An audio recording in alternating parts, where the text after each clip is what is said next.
tell me when to hit the enter key. Do it. No? Unless do it right now. Unless you wanna.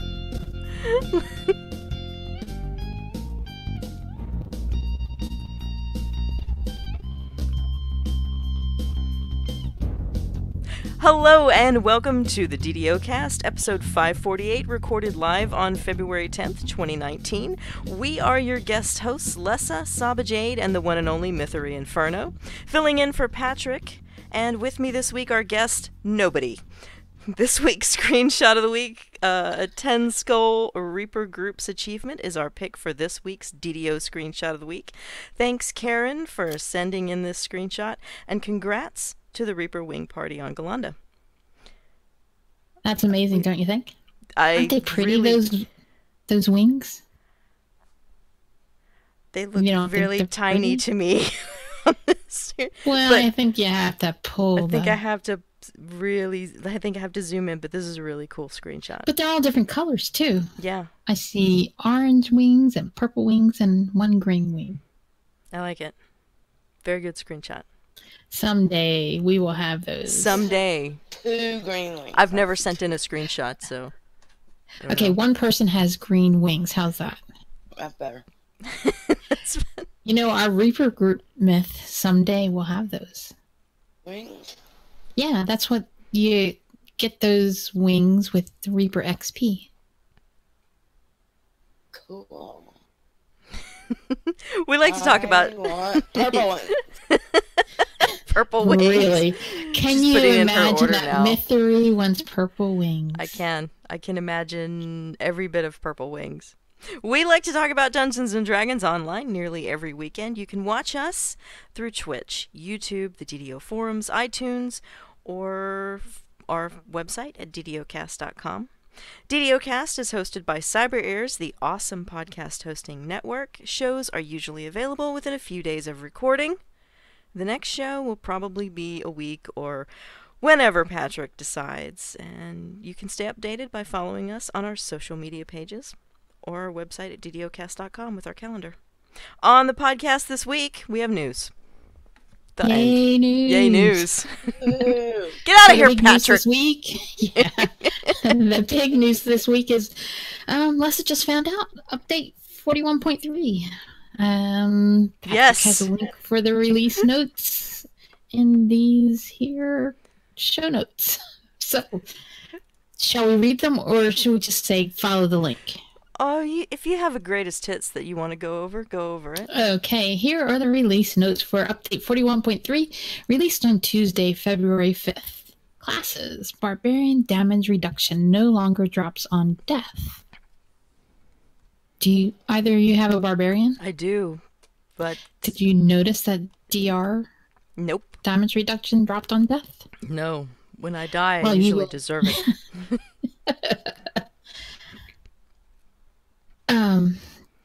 DDOcast said, and at this point, they have already set a Damsels record for reading the show notes I sent them in an episode. Usually we just crumple up the show notes, crumple, throw them out the window, and then we do what we want. Funny. All right, enhancements. Some typos have been corrected in Warlock enhancement text. Where do you see him saying that? In In the the chat. DDOcast chat. Dragonborn's Arcanum now properly grants spell penetration. Stronger bonds from the Aasimar racial tree now persists more reliably through death and zone transfers. And color spray should now be properly considered an illusion spell. Favor. There are a bunch of favor rewards granted. New favor rewards have been added where favor rewards had not existed previously, or where a one-time use item is granted. Additionally, the Falconry Universal Enhancement Tree is now available to unlock on a per-character basis through favor. Tier 1 grants skill bonuses. Tier 2 grants plus 5 hit points stacking. Tiers 3 and 4 various benefits, including saves versus attack types or monster types, tree access, and other benefits. In this update, the following favor grants new benefits. Gatekeepers. Rank 1, favor 75. You get a skill bonus, plus 2 to concentration and spot skills, which is always great for my rogues. Favor 2 at 150 favor. You get hit points, another 5. So we're going to have plus 5 hit points all over the place. For instance, House J favor. Rank 1, you're going to get plus 2 to heal and diplomacy. And at rank 2, another 5 hit points. And House D, skill bonus for rank 1, plus 2 intimidate and search. Now, what character would you use on intimidate and search? But anyway, rank 2, plus 5 hit points. Purple Dragon, plus 5 hit points at rank 2. Rank 4, you're going to get plus 2 saves versus evil creatures. House P, at rank 1, plus 2 to hide and perform skills. The 12, rank 4, is going to give you a save versus, plus 2 saves versus spells. Agents of Argonison, at rank 3, you're going to get a saves versus dragons. The Harpers, you're going to get a rank 1, plus 2 to perform and bluff skills, rank 2, plus 5 hit points. And the free agents are going to give you at rank 4 the Falconry Tree on a per character basis. So that's cool. It's very important to hide while you're performing. I noticed that. It is. Yeah.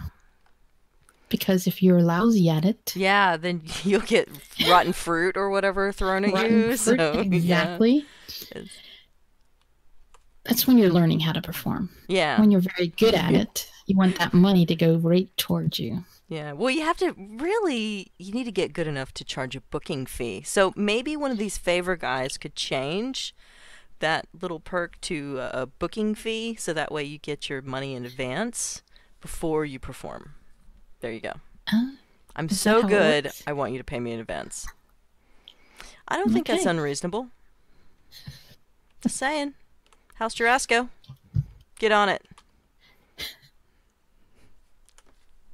So, those are all the favors, rewards, the new ones. Cool.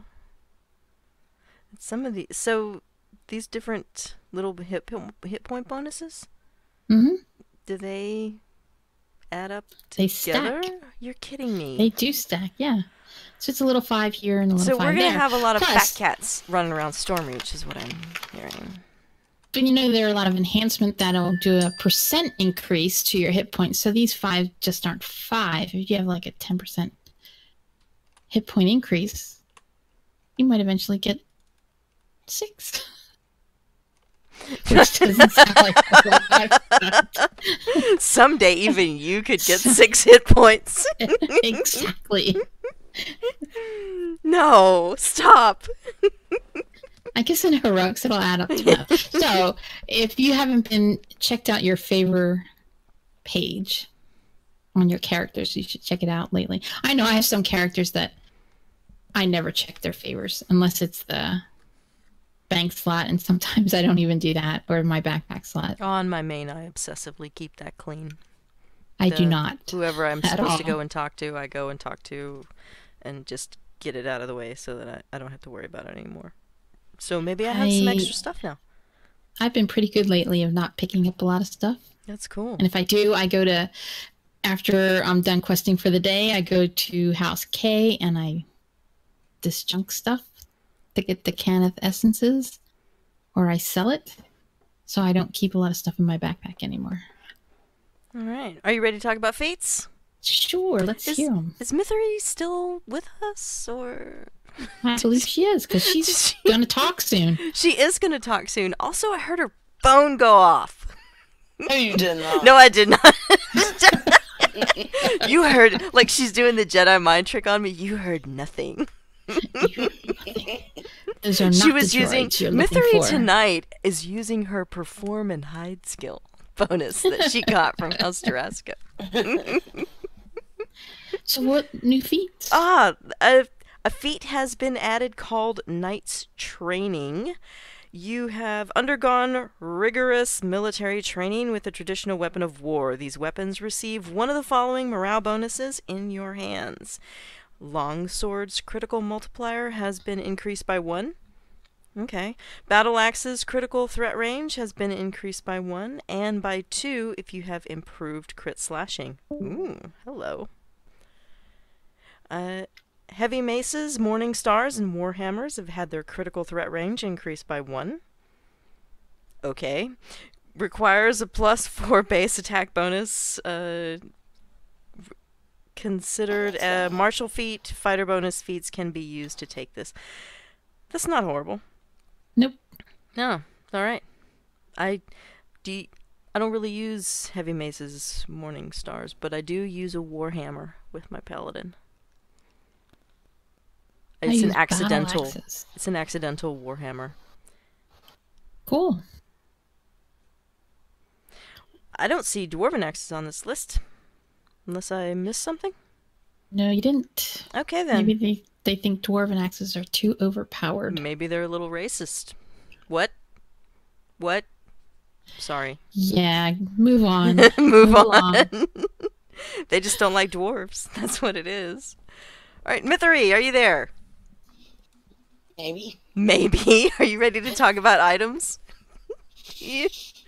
Items. The rose-colored goggles now grant 10 sentient XP when consumed for sentient XP.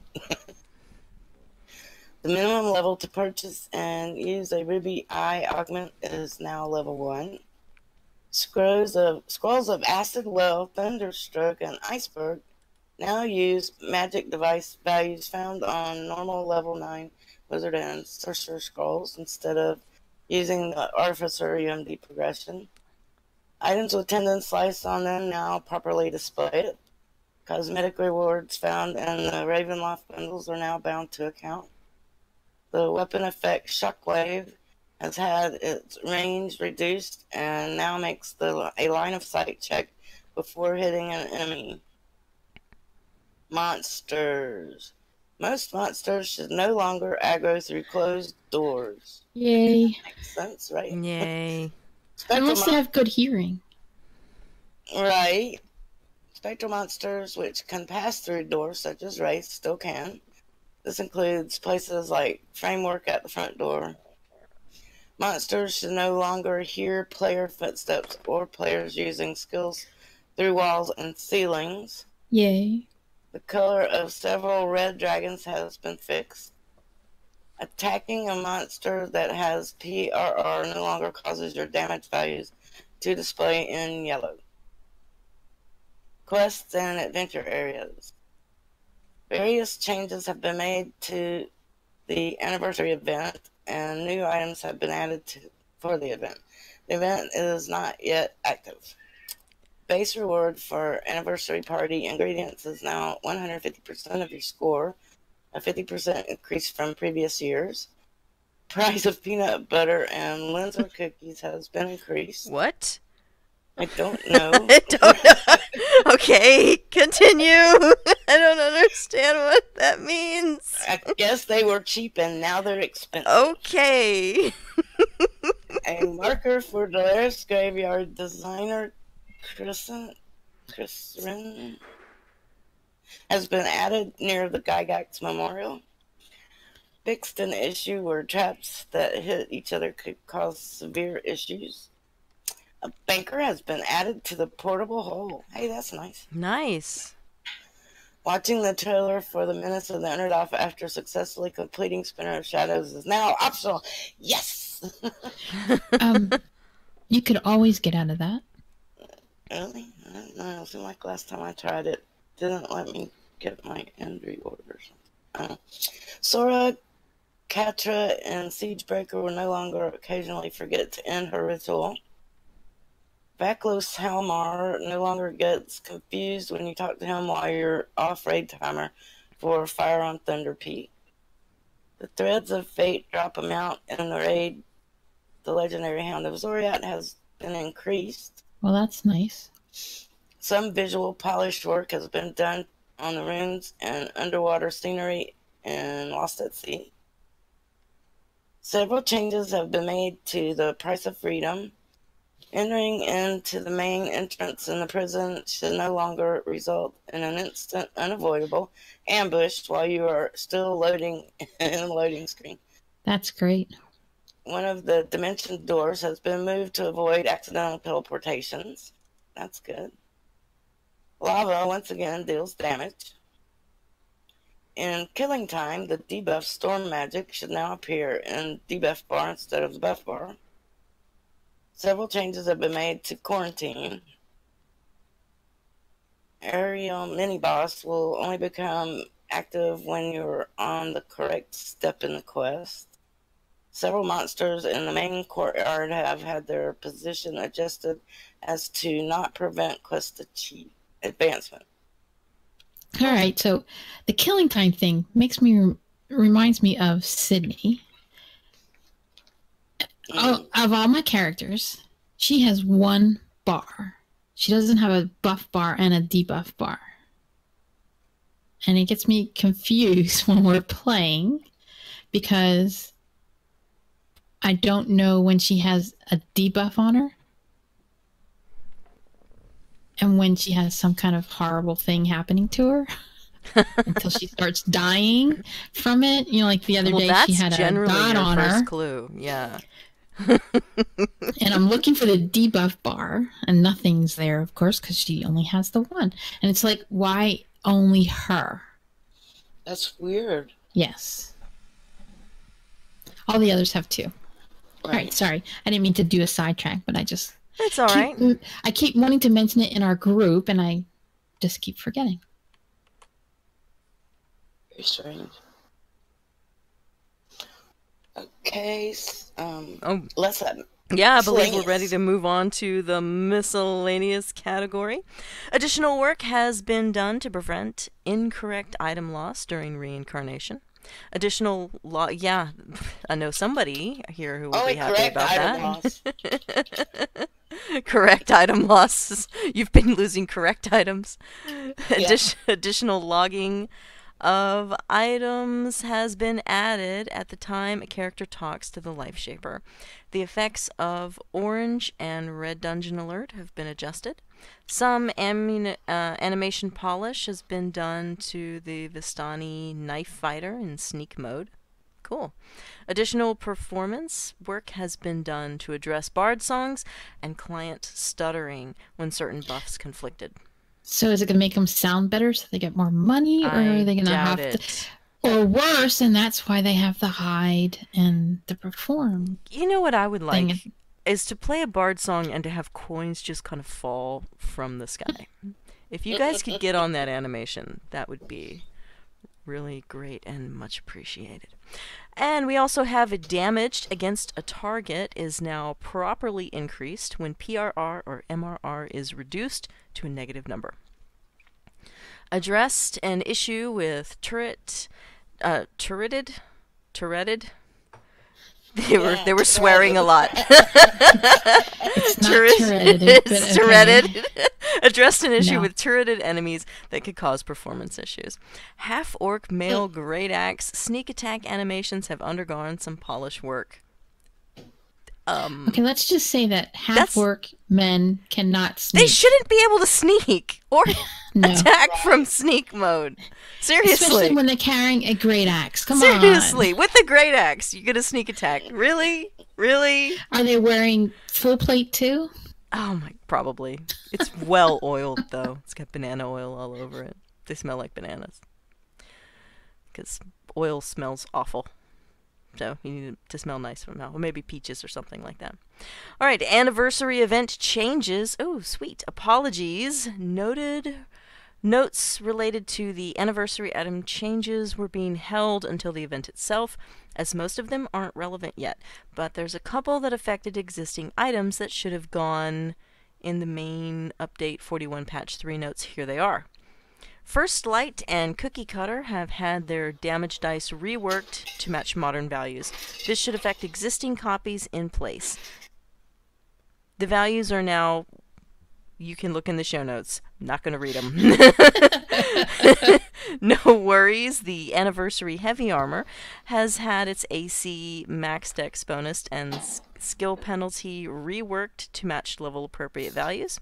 This was a decrease in low minimum level versions of the armor and an increase in the high ML versions of the armor. This should affect existing copies in place. Cool. I don't have any of that armor, so it's fine. But I'm sure someone does. For some reason, DDOcast thinks we're racist because we're talking about half orcs in sneak attack mode. We're just pointing out that they really shouldn't be sneaking. I mean, attacking, yes. Sneaking? Sneak attacking? I don't know.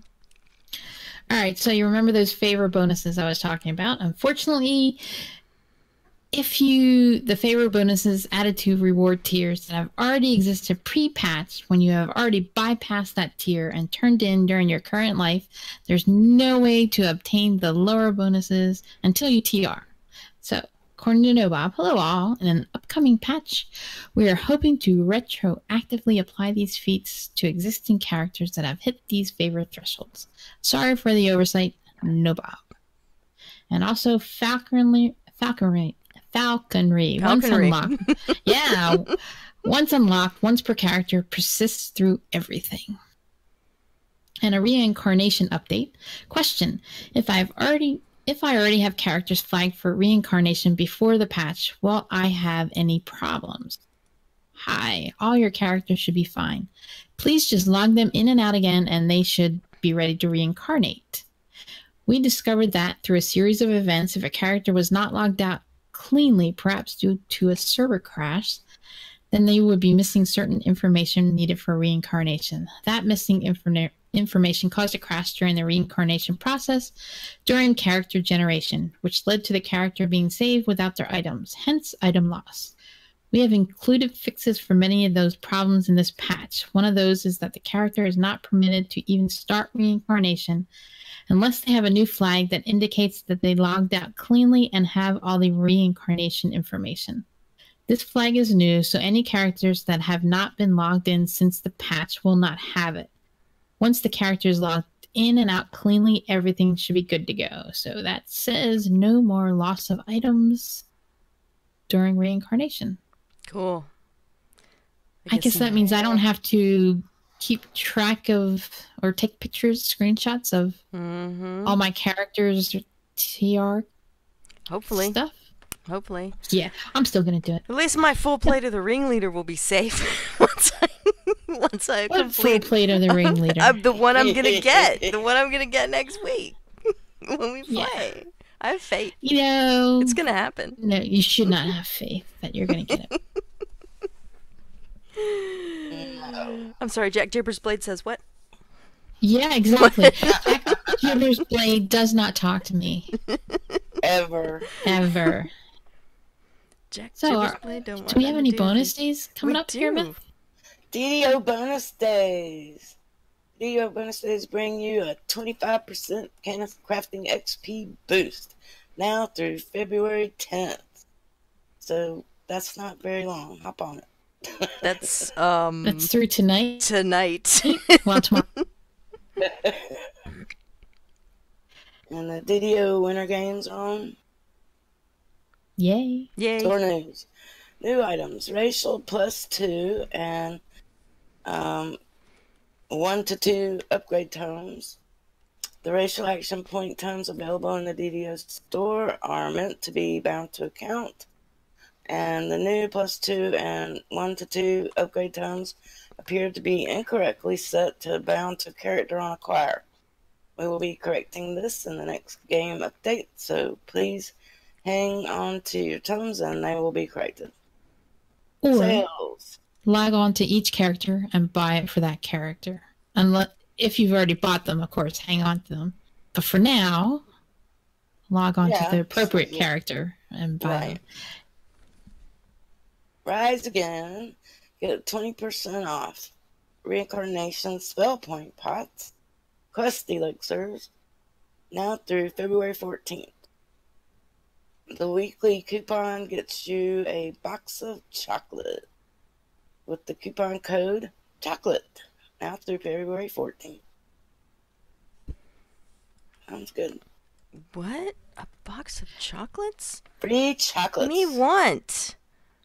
For your Valentine. Yeah. For my own self. I'm the Valentine. Me. It's 1 per account still, right? For the weekly. For the freebie of the week. They didn't include that in the old The old expensive package. 2-year package or whatever. All right. Are we ready to go on to community news, people? Mm-hmm. All right. The DDO Chronicle number 320 is up and in the community spotlights. We have D&D Splat returns to D&D night on DDO stream. Having retaken and fortified the local outpost, the party begins to unravel the mysteries of the merchant and uncover a surprising revelation. Tune in Sunday, February 10th at 7 p.m. Eastern. It got real. I will say that. No spoilers. No spoilers, but things got real. You don't want to miss that one. Things got really real. That was a good one. It was probably all the sessions that we've played so far have been super fun, and I think Patrick is a very engaging and dynamic DM. And so this is going to be recorded because Patrick is working, so he couldn't do it. Yeah. And on Thursday, I asked Myth how it went because I couldn't do it because I had a long day on Wednesday and was asleep when you guys were doing it. And so on Thursday, I said, Myth, how'd it go? And she said it was the best, most fun I had doing this yet. And I said, well, thank you, Mythery. It's not because you weren't there. It's not because you weren't there. It's because stuff went down in that game. Like it was getting real. She said in that fantasy. was the most enjoyable night of this gaming. I will say that usually her character Ivy is very quiet, very subdued. This time, that was not the case. She came to the forefront and spoke her mind, and I was pretty proud. Nice. It was really good. And Nobob as well, his character. Yeah, Milton. She did mention that. His character Milton, I'm pretty sure his shoulders are hurting from all the carrying of the team that he was doing. She mentioned that too. I wanted to ask him that. I was like, do your shoulders hurt from carrying this team He said today? he took the lead, yeah. He really did. I was very proud. It was good stuff. All right, let's move on to nominate a player. DDO at standingstonegames.com with the subject Community Spotlight. In the DDO Chronicle, do mimics have their own language? What? Of course they do. Spell it and slobber. How do they talk to each other? It's sort of a jingle, jingle, jingle, jingle, clump, clump language. And they make a weird sound. They make like a rah sound. So I think they do. They have to communicate with one another, so it's fine. They reproduce. Isn't there one in the Madness chain or whereabouts around the 12 that he starts out as a key and then he turns into a mimic and he talks to you and he talks all kinds of smack to you? I believe there is. Recall. I believe there is. I think. Oh, a mimic eats the key. Never mind. So it's not the key. The key's not the mimic, and then the chest, and then the actual mimic. Some of the responses on the, because if you respond on the forums, and they randomly pick one of the answers, you get 500 DDO points, right? Yeah. One of the answers is yes, or as a mimic would say, yes. Or another answer is, as a mimic would say, yes. Yes. Another one, of course they do. It's a deep and intricate one, but with extraordinary subtleties. So all we hear is and num. That is pretty extraordinary and also subtle. So comment on the DDO forums here. You could win DDO points. In the Guild Hall, Valhalla Can Wait has opened its feast hall to new members. Those fine warrior women are busy, so join us and stop dying. On the lonely server of Wayfinder. Oh, Wayfinder of the really empty auction house. I think I'm on Wayfinder at the moment, actually. This small guild has come far with such meager membership. Join our band of hardcore and yet casual old-time tabletop D&D players as we adventure through the realms. That actually sounds pretty fun. Email ddo@standingstonegames.com with the subject line Guild Hall. Get your guild featured. Ooh.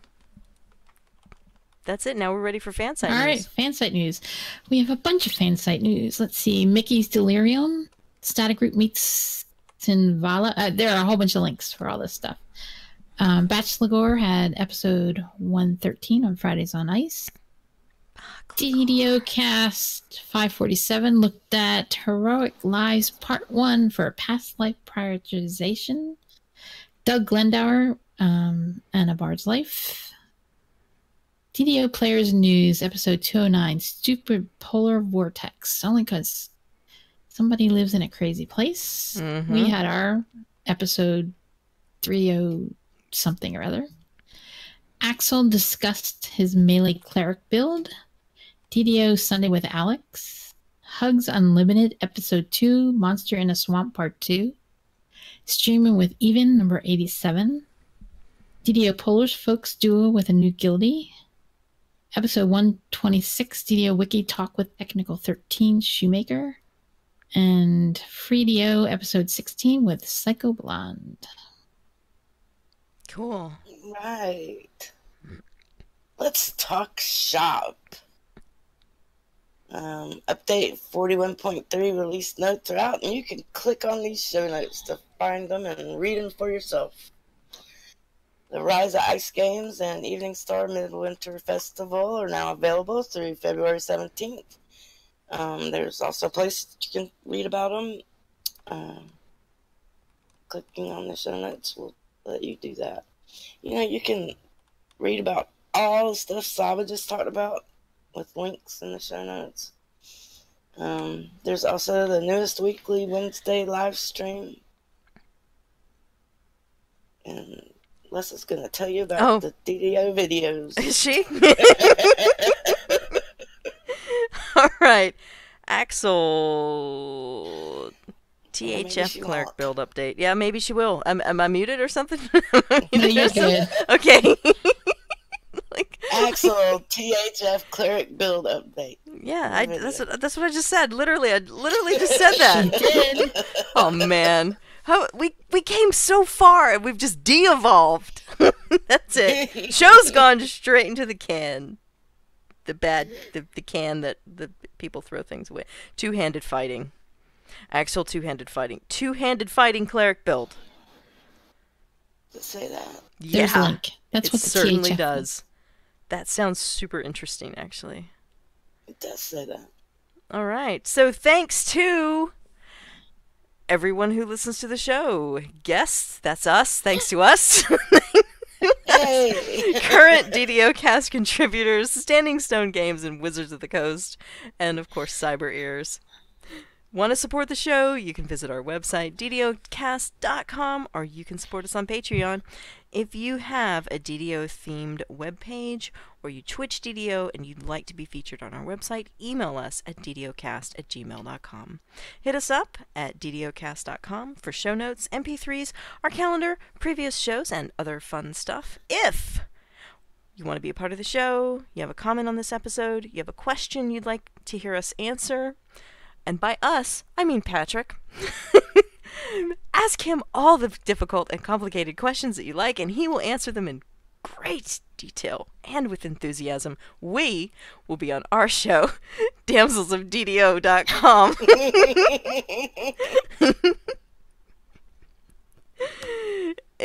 Or just want to say hi, leave us a comment or email us at ddocast@gmail.com. And you can find us on social media. Follow us for the latest cast updates at DDOcast on Twitter.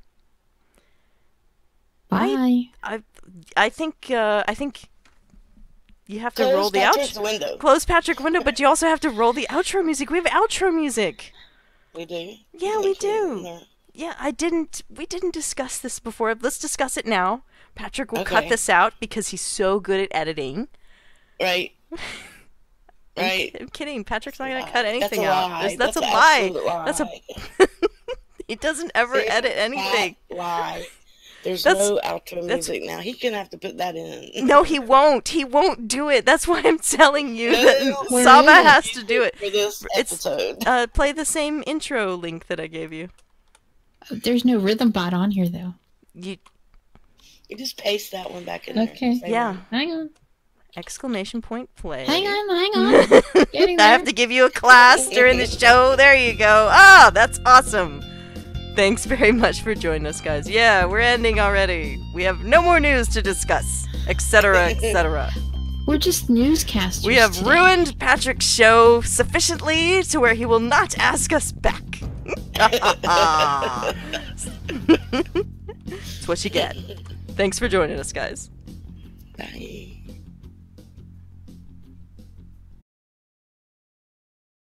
Welcome back. We're continuing our discussion today on Past Life Prioritization. We're focusing on heroic lives today. This is part 2. I'd like to welcome my guests again. We've got Strimtom. Hey, everybody. Voodoo. Hello. And Nimvind. Hiya.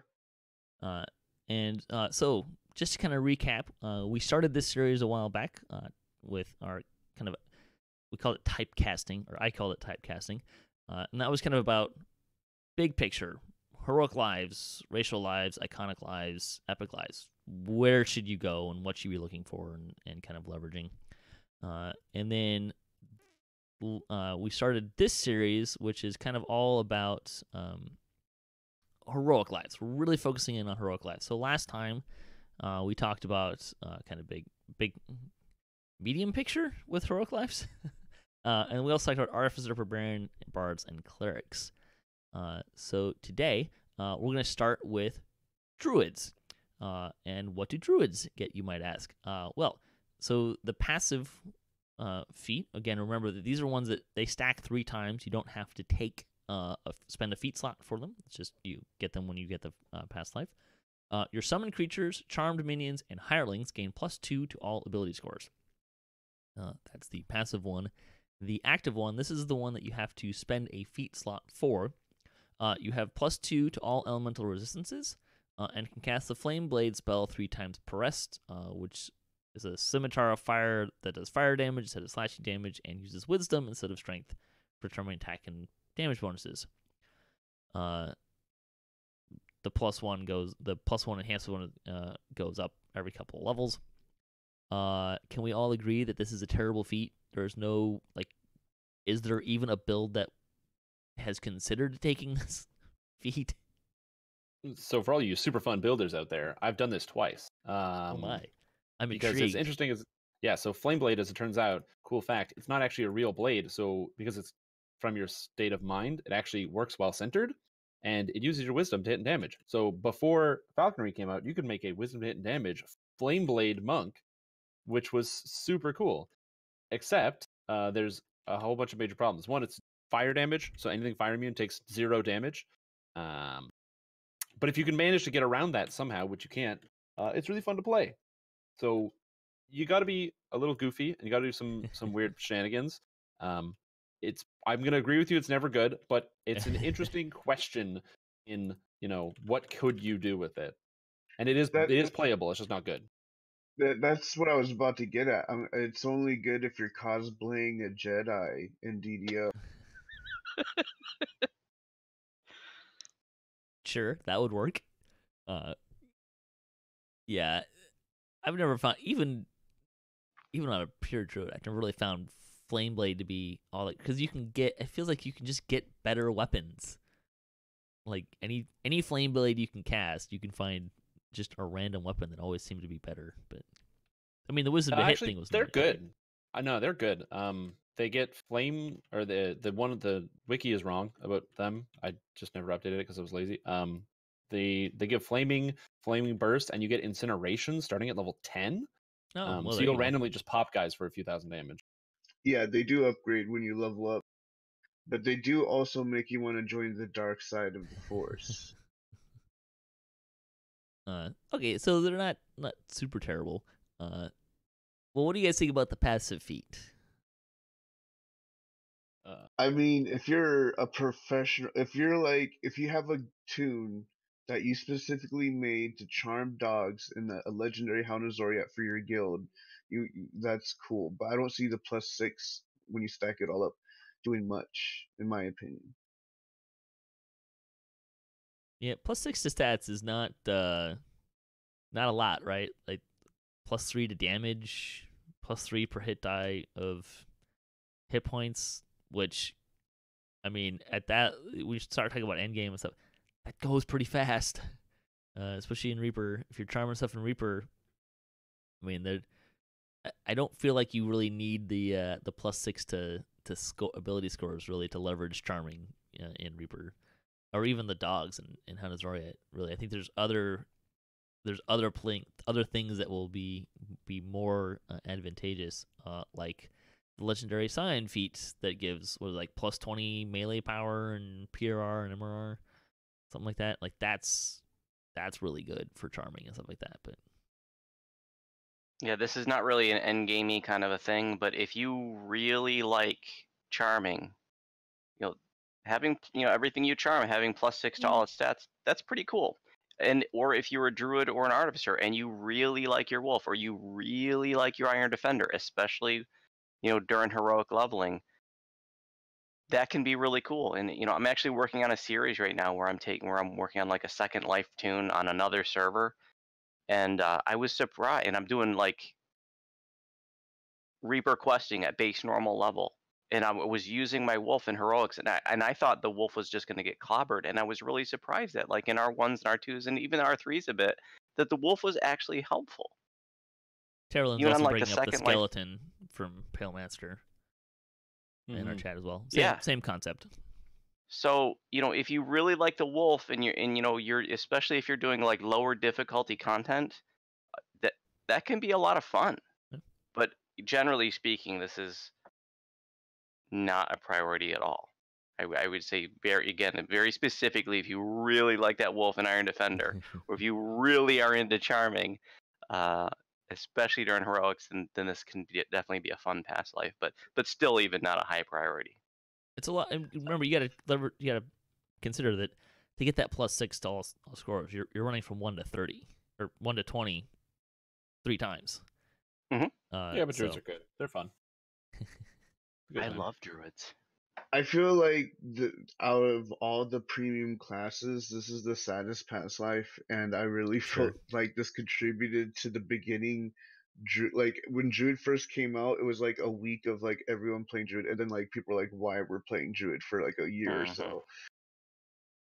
Yeah, that's a fair point. It is a little bit lackluster, and again, it's very build specific of whether or not you would want this. It's not something that a lot of builds could really get a lot of leverage out of. So yeah, cool fact about the Druid past life: if you give a creature +6 to all stats, you also increase its will saves, so it resists your charms and breaks faster. It's true. But when it loses the charm, then that goes away anyways. So that's not really coming into play. It is kind of a funny quirk about how that works, though, isn't it? So, like I said, I think that if you want to increase your charmed minion, I think there's better and cheaper ways to do it. Personally.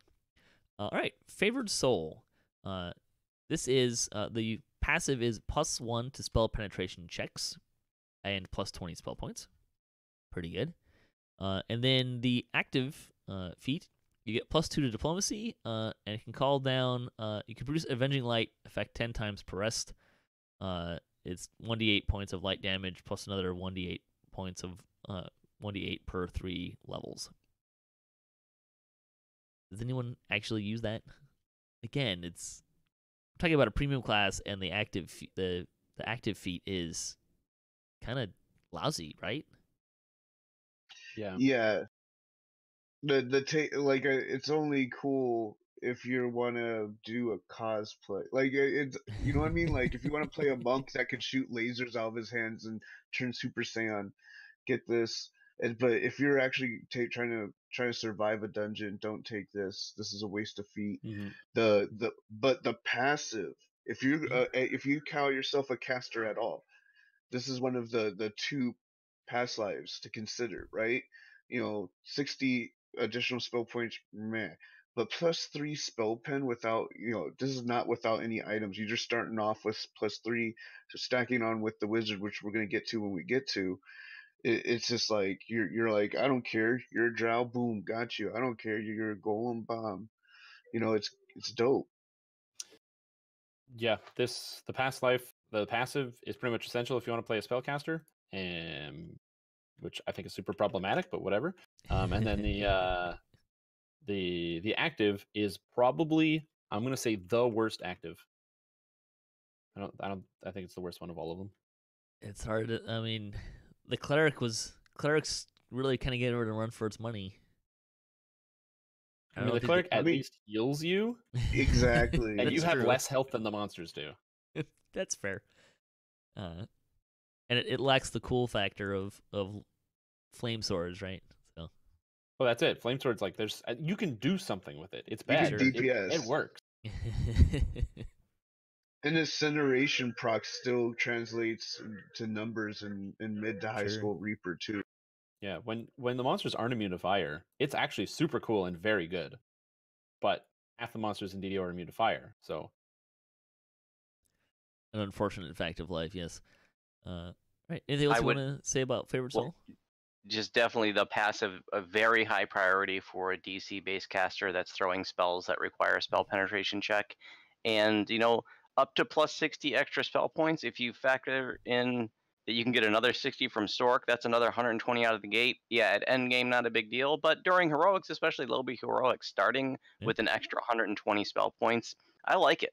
I really like it. Especially when you play things like bards or guys with less points. Yeah, lower spell point classes. Yeah, bards or druid or warlock gets pretty low. Or cleric. Yeah. I mean, there's a weird quirk here too because of epic destinies and stuff like that. I mean, a lot of builds don't have a lot of spell points. A lot of classes don't get spell points at all. But there are epic destiny abilities that maybe you want some spell points for. And, 60 spell points may not seem like a lot, but that's, 5 rejuvenation cocoons? Here you go. Monk. Good point. So, I mean, it may not seem like a lot, but if you're in a class that doesn't have spell points, that's something to consider.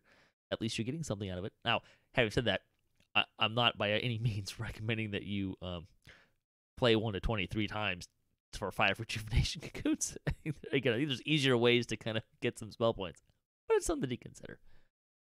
This is an example of, earlier before we started getting into the individual past lives, I said there's really no value in going triple heroic, and this is an example. Like if you play melees,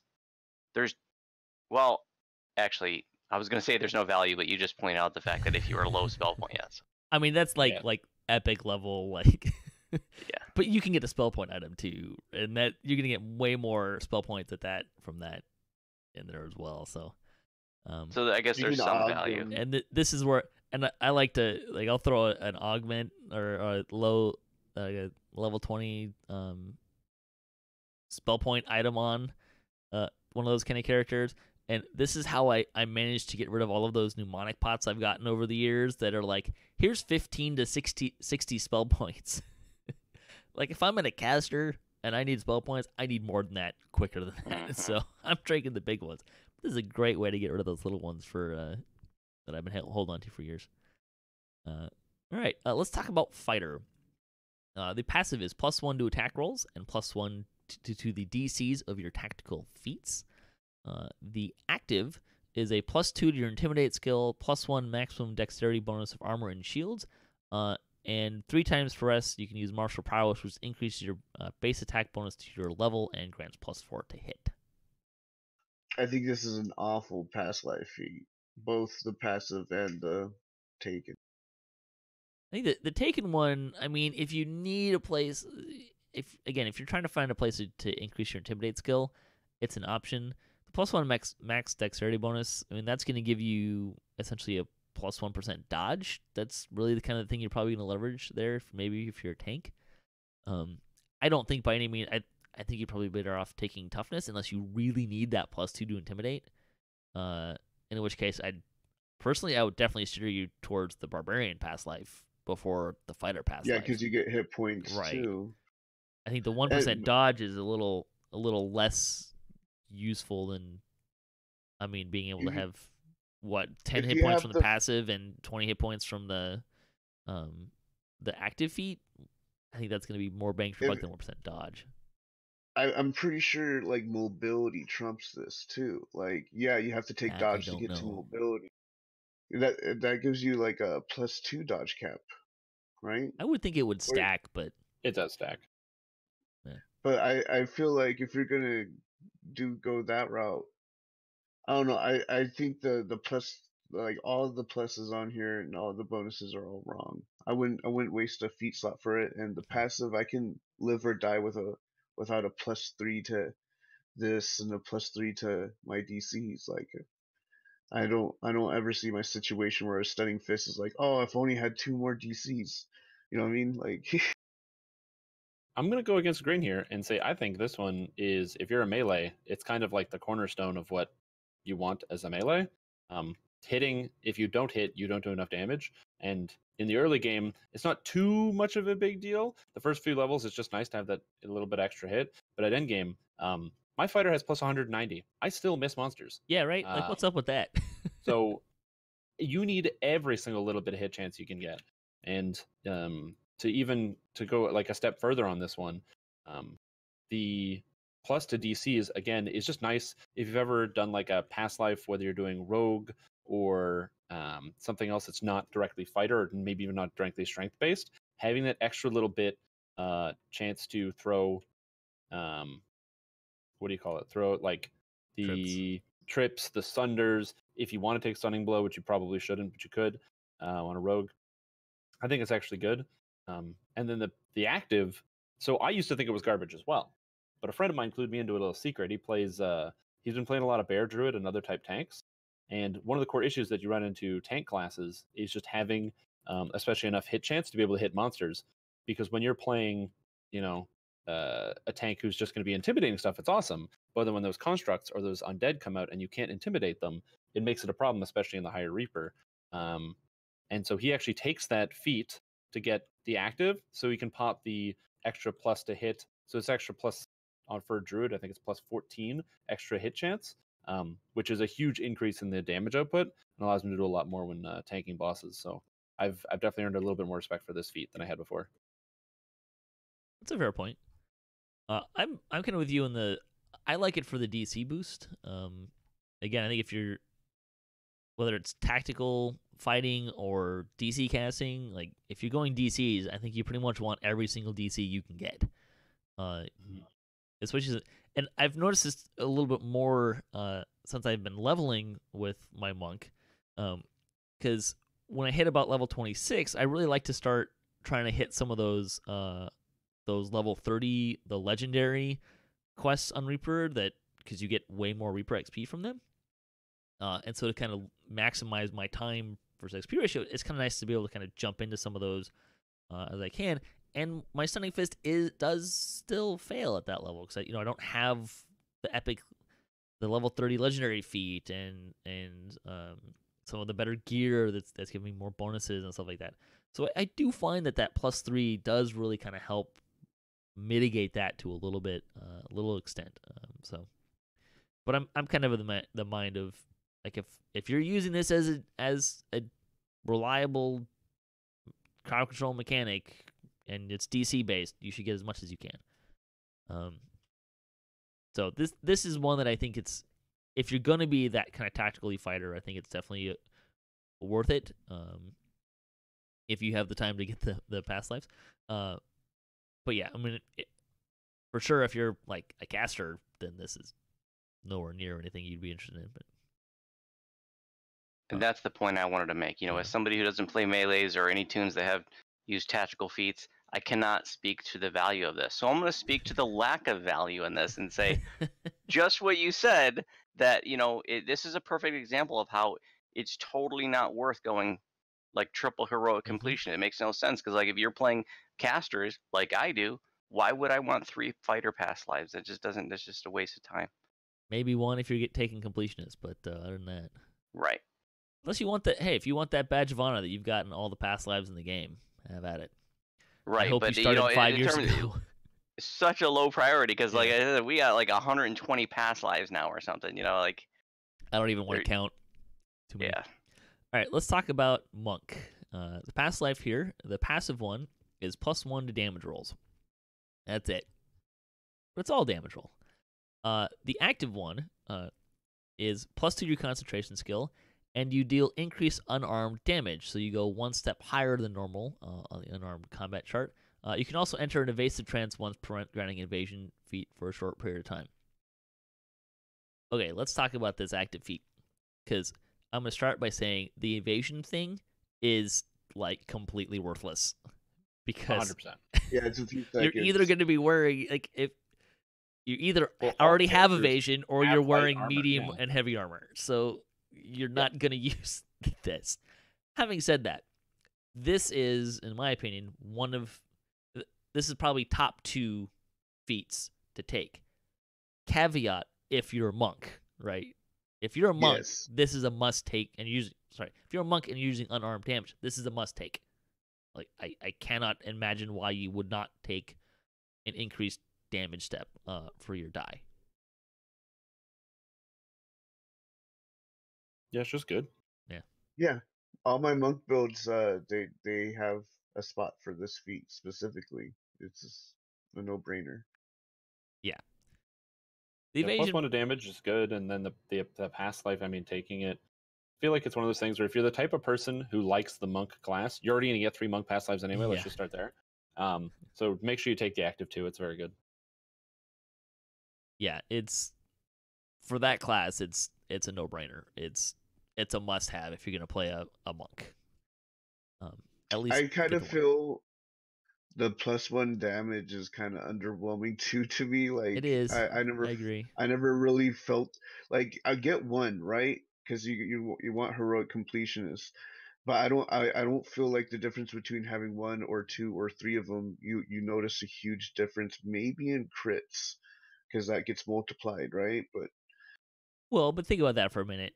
Like +2 damage multiplied by, I don't know, what's the highest multiplier you can get? 6? I don't know. Maybe you can get to 7 now. I don't actually know off the top of my head, but I mean that's 14. at that point. 14. And adding in a couple other things. Melee power, double strike. Yeah, Range I mean power. you can get some stuff in there, but the double strike's not really hitting something there because on a crit it's only one shot. Yeah. You might get more crits, but I mean, 2 damage times 6 times 4 or 5. I mean, you're starting to get into a couple, but you're probably already gonna be doing more damage on the next hit, anyways.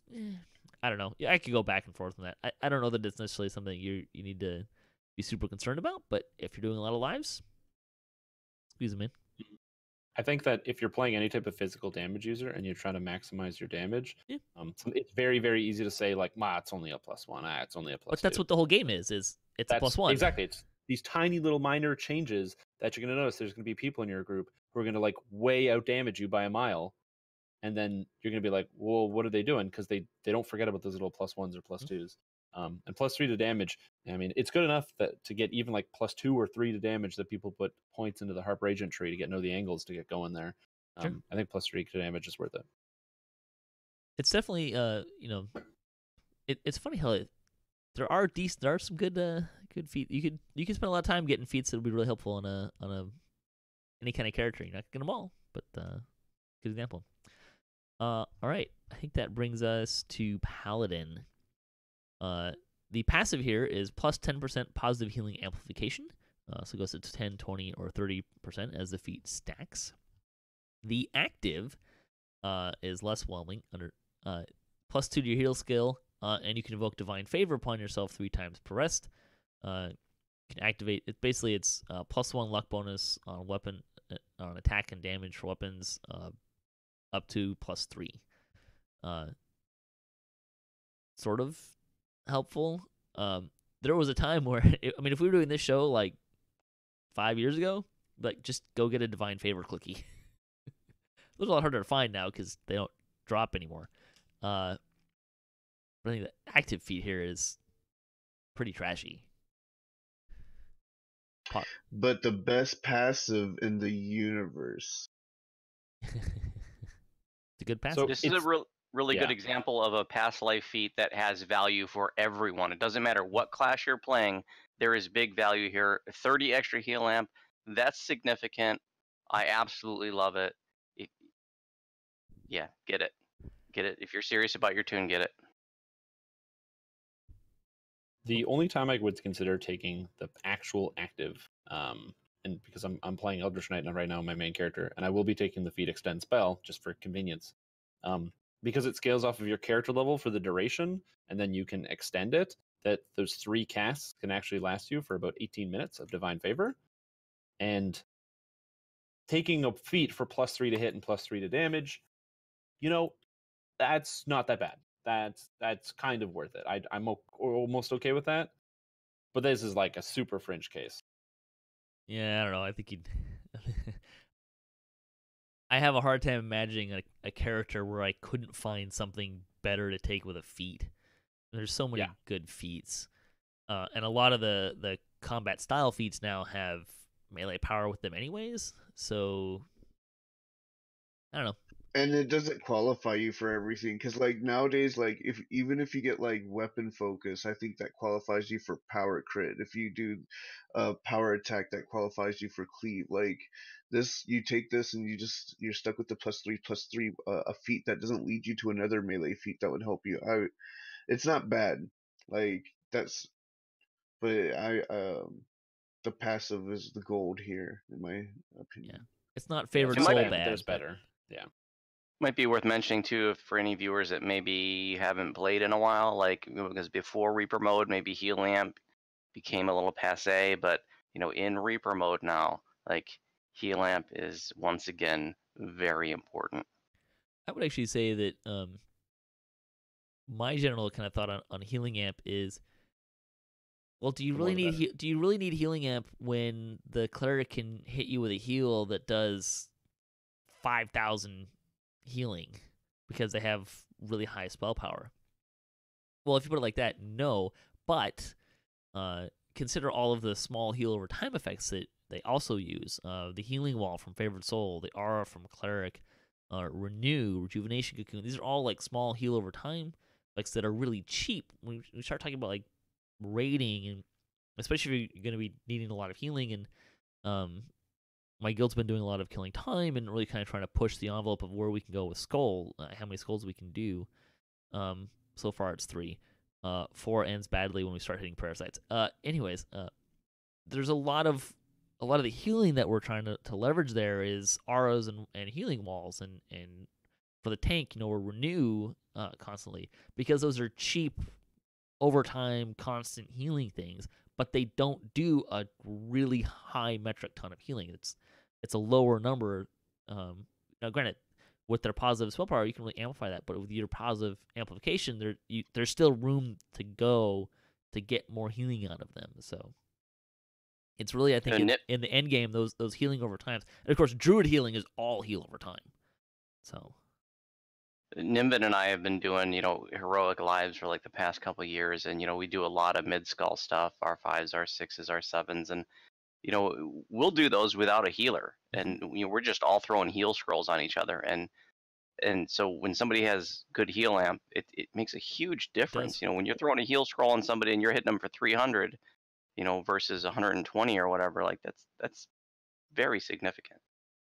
I think really my main point here is, don't just think about like the big hits that you get from healers, right? As I don't need more healing amp because they can top me off from 1 hit point with their spell power. Yeah, if they use that spell. There are many other ways to be healed that healing amplification will really leverage. And if you want to play a Warforged, get this feat. Anyways, we'll do one more, and then we'll cut it and do part 3. So this is a Ranger, the passive one, +2 to damage with ranged weapons. According to the wiki, it does not apply to Throne. I've never tested this. This is true. it's also +2 to elemental resistances. And then the active feat is +2 to your spot skill, and you can produce a bark skin effect 3 times per rest. Okay, I'm just gonna go ahead and put this passive or the active in the running for the worst one that you can get.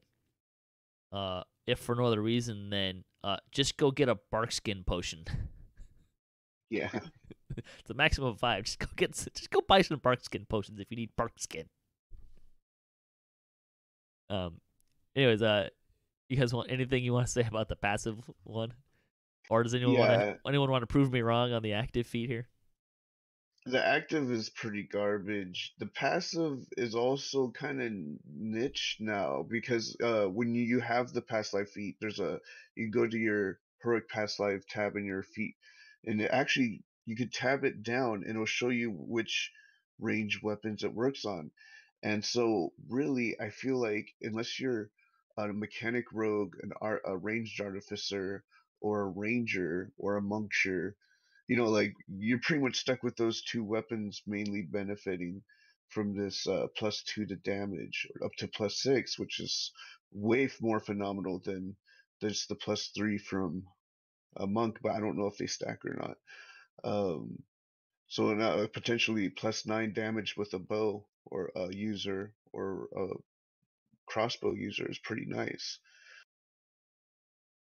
Yeah, if you're playing any type of ranged and you want to be a ranged character, with the Well, not exception of anytime. throwing, Yeah. the exception of throwing, so like either a bow user or you're planning on doing a repeating crossbow or a great crossbow, this feat is these past lives combined with monk kind of become almost 100% essential and really high priority for your character. I mean, even just consider that's basically an entire item in past lives.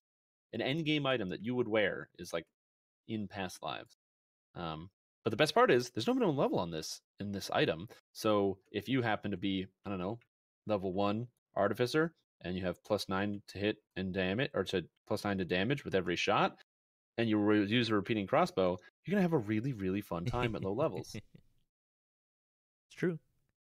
Yeah, if you're not, like Strimtom was saying, if you're range tune high importance, if you're not, the elemental resistance portion of it, not worth going out of your way for. But if you really like grinding out past lives, especially if you really like playing ranger, then I say every little bit of survivability helps. It's not going to be game changing to get +6 elemental, resistance to all elements, but again, every bit of survivability helps, and that's just another one of those little +1s and +2s that all helps to add up. Might save you once or twice a life.